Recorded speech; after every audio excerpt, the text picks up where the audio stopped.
Container gardening is a popular low-maintenance solution for growing food in tight spaces, but it comes with its own challenges. Are your plants struggling with dry soil, yellowing leaves, or poor growth? Are you unsure if your containers are the right size or if you're fertilizing enough? These common issues often stem from simple mistakes. In this video, discover how to avoid 3 of the most costly container gardening errors and how to fix them for healthier, more productive plants. Let's start with mistake number 1, using containers that are way too small. This mistake is very common, and it can quietly sabotage an entire growing season. When you plant in a small pot, especially early in the season, it seems fine at first.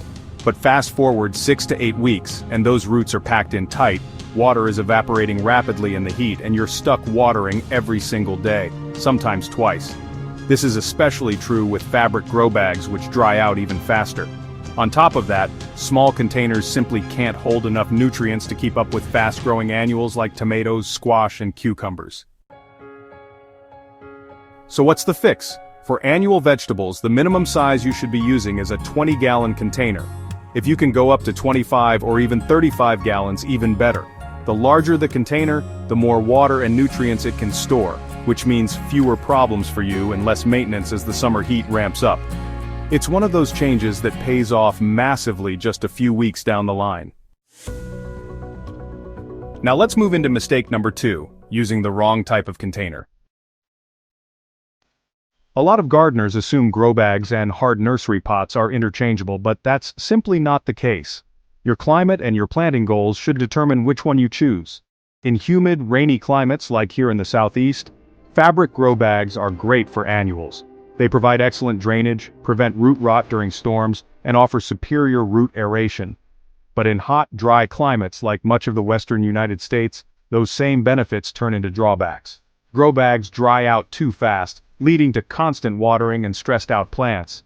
In these environments, hard nursery pots are far better because they retain moisture longer, reduce how often you have to water, and ultimately save you time, water, and money. Next up is mistake number 3, not fertilizing container plants often enough. This might be the most innocent mistake of all, but it's one that can quietly ruin your results. In-ground plants have the luxury of spreading their roots to search for nutrients. Container plants don't. Everything they need, water, nutrients, space, is limited to the soil in that one container. And when you water frequently, especially in grow bags, nutrients get flushed out faster than you'd expect. Even with perfect conditions, no rain and consistent watering, you should be fertilizing at least every 2 weeks. But if there's rain or any chance of overwatering, bump that up to every 10 days or 3 times a month. It might sound like a lot, but container-grown plants simply need more frequent feeding than raised beds or in-ground gardens. For the best results, I recommend using a combination of dry and liquid fertilizers. Start with a slow-release organic dry fertilizer, or any general-purpose blend with NPK values like 555 or 545. Mix in organic bone meal for an extra boost of phosphorus and calcium, which promotes strong roots, fruiting, and healthy blooms. For each container, use about 2 tablespoons of dry fertilizer and 1 teaspoon of bone meal. Apply this every 2 weeks or every 10 days during rainy weather. But here's the key.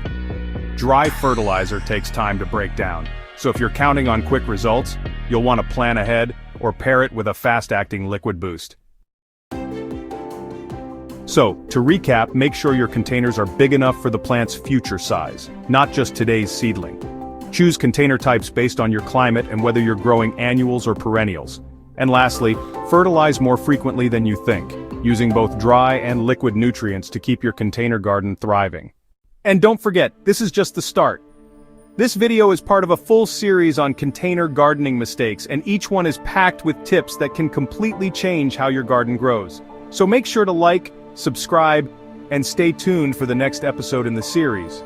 Because if you want lush growth, bigger harvests, and fewer frustrations, these tips are exactly what you need.